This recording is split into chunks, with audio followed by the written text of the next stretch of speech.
ആരാധകരുള്ള താരമാണ് കമൽഹാസൻ. നിരവധി ചിത്രങ്ങളിലാണ് താരം ഇതിനോടകം തന്നെ അഭിനയിച്ചിരിക്കുന്നത്. മലയാള സിനിമയിലൂടെയാണ് നയൻതാര തന്റെ അഭിനയ ജീവിതം ആരംഭിച്ചത്. എങ്കിലും അതിനുശേഷം താരം തമിഴിലേക്കും എത്തിയിരുന്നു. നിരവധി അവസരങ്ങളാണ് നയൻതാരയ്ക്ക് തമിഴിൽ ലഭിച്ചിരുന്നത്. എന്നാൽ നായികയായി അവസരങ്ങൾ കുറഞ്ഞതോടെ നയൻതാര തമിഴ് ഗ്ലാമർ വേഷങ്ങളിലാണ് അഭിനയിച്ചത്. സ്വയം മടുപ്പ് തോന്നിയ താരം സിനിമയിൽ നിന്ന് തന്നെ കുറച്ചു നാളത്തേക്ക് ഇടവേള എടുത്തിരുന്നു. ശേഷം ഗംഭീര മേക്ക് ഓവറിലാണ് താരം തിരിച്ചു എത്തിയത്.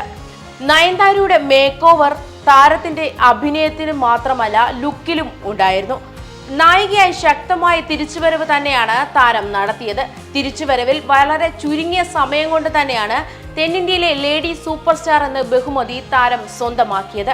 നായകന്മാർ ഇല്ലാത്ത ചിത്രങ്ങൾ പോലും നയൻതാര ബോക്സ് ഓഫീസിൽ വിജയിപ്പിക്കാൻ തുടങ്ങിയതോടെ നയൻതാരയുടെ ഡേറ്റിനു വേണ്ടി നിർമ്മാതാക്കളും ക്യൂ നിൽക്കുവാൻ തുടങ്ങി.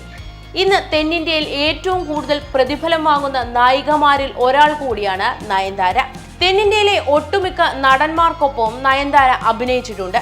എന്നാൽ കമൽഹാസനൊപ്പം മാത്രമാണ് അഭിനയിക്കാത്തത്. എന്നാൽ അതിന്റെ കാരണങ്ങൾ കണ്ടെത്തിയിരിക്കുകയാണ് ഇപ്പോൾ സമൂഹ മാധ്യമങ്ങൾ. കമൽഹാസന്റെ സ്വഭാവം അനുസരിച്ച് മിക്ക പടങ്ങളിലും ചുംബന രംഗങ്ങൾ വേണമെന്ന് ആവശ്യപ്പെടാറുണ്ട്. നയൻതാരയ്ക്ക് ആവട്ടെ ഇത്തരം രംഗങ്ങൾ ഒന്നും താല്പര്യമില്ല. ഒരിക്കൽ ഗ്ലാമറസായി അഭിനയിച്ചിട്ടുണ്ട് എങ്കിലും ഇപ്പോൾ അത്തരം രംഗങ്ങൾ അഭിനയിക്കുന്നതിന് താല്പര്യം ഇല്ലാത്ത താരമാണ്. കമൽഹാസനൊപ്പം അഭിനയിച്ചാൽ ഇത്തരം ചുംബന രംഗങ്ങൾ അഭിനയിക്കേണ്ടി വരുമെന്ന് കരുതിയാണ് നയൻതാര കമൽഹാസനൊപ്പം അഭിനയിക്കാത്തതെന്നാണ് സോഷ്യൽ മീഡിയയിലെ കണ്ടെത്തൽ.